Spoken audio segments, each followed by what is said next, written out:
Em nome do Pai, do Filho, do Espírito Santo. Amém. Isaías 33. Ai de ti, devastador, que ainda não foste devastado, salteador, que ainda não foste saqueado. Quando acabares de devastar, serás devastado. Quando acabares de saquear, serás saqueado. Senhor, tende piedade de nós, pois esperamos em vós. Sede nosso auxílio em cada manhã e nosso socorro no tempo da tribulação. Ao fragor de vosso trovão, os povos fogem. Quando vós vos ergueis, as nações se dispersam. Recolherão o despojo como se amontou os gafanhotos. Salta por cima assim como se atira os gafanhotos. O Senhor é grande porque reina no alto. Ele enche Sião de retidão e de justiça. Teus dias estarão em segurança. A sabedoria e o conhecimento garantem a salvação. O temor do Senhor será o seu tesouro. Eis que a gente de Ariel lamenta nas ruas. Os mensageiros de paz choram amargamente. Os caminhos estão desertos. Não há mais transeuntes nas veredas. O inimigo violou o tratado, desprezou as testemunhas e não teve consideração para com ninguém. A terra está enlutada e abatida, o Líbano desonrado e ressequido. Saron assemelha-se a uma estepe. Bazã e o Carmelo perde sua folhagem. Agora eu me erguerei, diz o Senhor. Agora eu me manifestarei em toda a minha sublimidade. Vós concebestes feno e gerareis palha. Meu sopro como um fogo vos consumirá.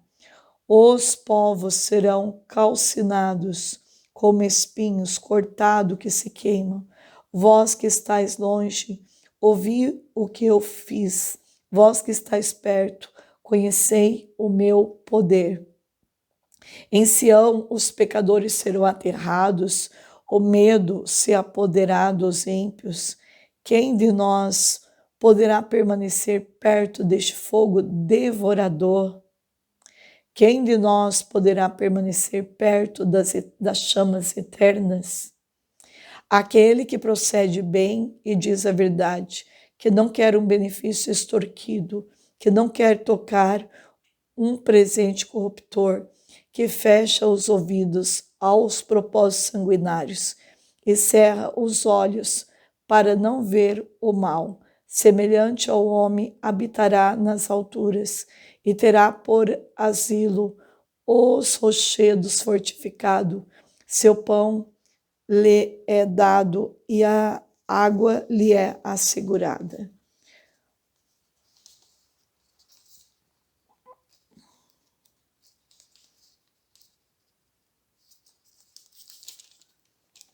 Teus olhos verão o Rei no seu esplendor e contemplarão um grande território. Teu coração recordará os terrores passados, que foi feito do cobrador, que foi feito do fiscal. Onde está aquele que inspecionava as fortificações?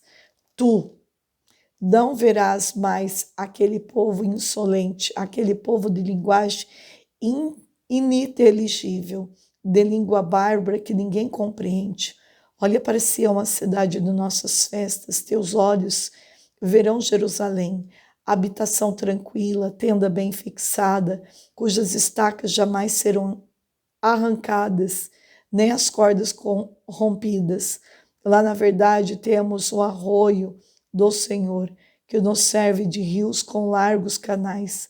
Aí não passa a embarcação a remo, e nenhum navio imponente o sulca, porque o Senhor é nosso juiz, o Senhor é o nosso legislador, O Senhor é o nosso Rei que nos salvará. Teus cordames afrouxaram, não sustentam mais o mastro e não estende mais a veia.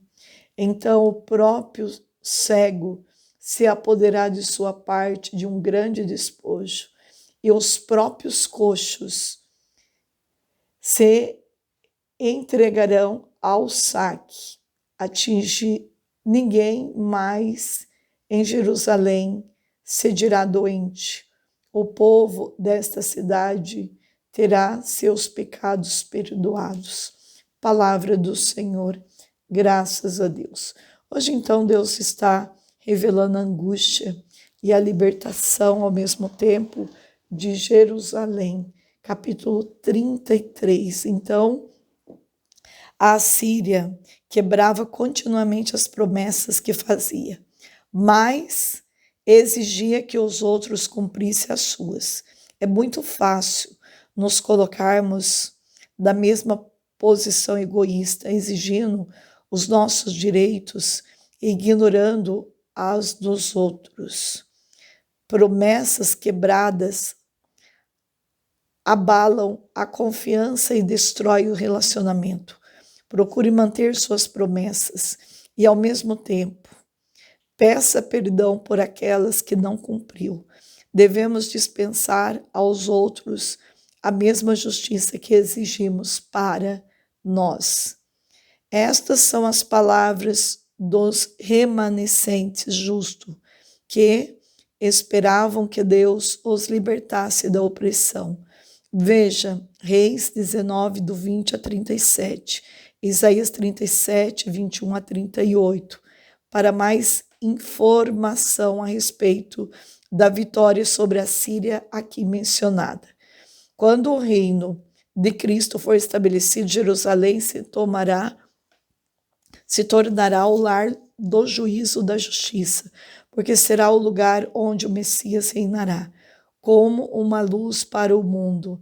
A nova Jerusalém será a cidade santa. Apocalipse 21, 2. Estas áreas produtivas e frutíferas transformaria em desertos. O Líbano era um país conhecido pelos seus imensos cedros e Saron. Também era muito fértil. Bazã produzia muitos cereais e era abundante em gado. O Carmelo era densamente arborizado.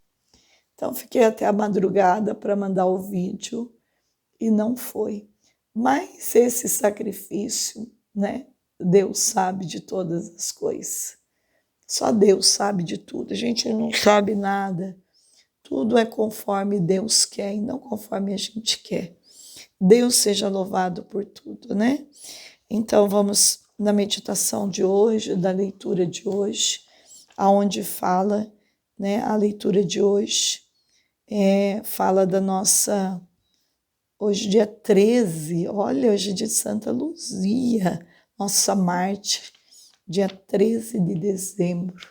Deus seja louvado por esse dia, né? É dia também da gente fazer memória de Nossa Senhora de Fátima, e como é bom a gente rezar no dia 13. Também Nossa Senhora também da Rosa Mística, dia 13 também é lembrado. Bom, a leitura de hoje é Números 24, de 2 a 17, o Salmo é 24, fazei-me conhecer a vossa estrada, ó Senhor, que lindo, né? E Mateus 21, 23 a 27. A explicação diz o seguinte, para nós hoje, né? É muito importante a gente prestar atenção na explicação teológica. Jesus havia acabado de ensinar seus discípulos sobre a fé, a partir da imagem da figueira estéril, Mateus 21, 18 a 22. Então retorna ao templo e lá ensina. O texto não reporta as palavras do ensinamento de Jesus, mas podemos imaginar mais uma ação profética na qual, com suas palavras, anuncia a boa notícia de Deus ao povo. Esta ação, como do dia anterior, provoca a reação das autoridades, chefes, do sacerdote e anciãos. Se dirige a ele procurando saber qual autoridade ele faz isso, com qual autoridade ele faz isso. Eles que haviam construído o templo, sem ser donos dele, não querem admitir que alguém vindo de fora ouse colocar em risco o seu poder. Agora Jesus, com a mesma palavra profética que anunciou o reino com autoridade, cala a voz falsa dos falsas autoridades. Voltou ao templo no dia anterior. Jesus havia feito sua entrada em Jerusalém, não como rei, com poder e ostentação, mas montado no jumentinho. Jesus entrou de forma simples como os pobres e foi aclamado como um profeta pelas multidões. Mateus 21:11. Seu encanto junto ao povo era inconfundível. Certamente isto preocupa as classes que tinham mais poder em Jerusalém. Esta preocupação se acentua porque no templo, diante do abuso e do comércio, Jesus agiu com autoridade. Depois de passar a noite em Betânia, como está 21:17, retorna agora para ensinar, profetizar e anunciar. Somos sacerdotes e anciãos. O sumo sacerdote eram os donos do sacerdócio do templo. Era uma casta de menos de 200 famílias que havia adquirido o controle do lugar e mantinha um poder quase absoluto diante do povo. Já eram os legítimos mediadores entre ele e Deus. O segundo grupo representa os anciões do povo e elite econômica e intelectual, o Sinédrio, que era responsável pela morte de Jesus e era composto por 1/3 de anciãos, que não eram necessariamente os mais idosos. Os dois grupos julgam ter toda a autoridade sobre a população e não admite que alguém vindo de fora haja dentro de seu território. Autoridade. Desde o início da sua pregação, o povo havia reconhecido que Jesus ensinava com autoridade. Mateus 7:29, Marcos 1:22 e 27, Lucas 4:32 e 36. Ao contrário, os responsáveis pelo templo não reconhecem a autoridade de Jesus, pois eles se julgam os verdadeiros autoridades que haviam sido instituídas pelo próprio Deus. Não escuta e não acolhe as palavras de Jesus. Afinal, em nome de quem atua, seus representantes oficiais de Deus são os sumos sacerdotes e os anciãos. Resposta com pergunta. Diante da pergunta dos chefes, dos sacerdotes, dos anciãos, Jesus responde com uma pergunta. Esta era uma técnica rabínica, responder a uma pergunta com outra pergunta.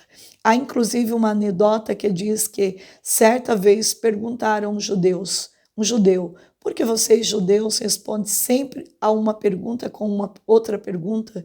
E este respondeu, é porque não pode. E por que não pode ser assim?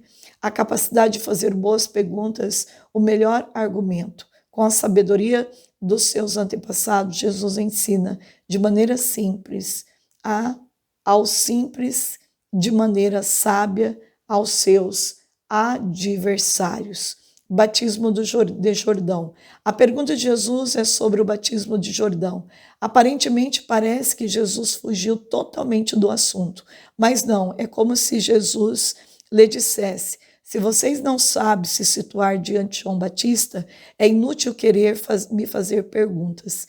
E se eles não reconhecem o precursor, como poderão reconhecer o enviado, aquele que Jesus anuncia e lhe prepara o caminho? Assim Jesus mostra que os autorizados por Deus, na verdade, não sabem do plano salvífico de Deus para o povo. Não sabemos, não é uma resposta de quem não sabe, mas de quem não quer responder. Se responderem que o batismo de João Batista é válido, deveria também eles converter-se e mudar de vida. Com isso reconheceriam a autoridade de João, mas também a de Jesus. No entanto, se disserem que João Batista é um falso profeta, o povo se revoltará contra eles. E então preferem se calar. Escolhem o silêncio, que é cúmplice de seu modo de agir. Eu também, com a autoridade de sua palavra, Jesus calou falsa autoridade daqueles que não tiveram palavras para defender-se. Então, encerra a discussão.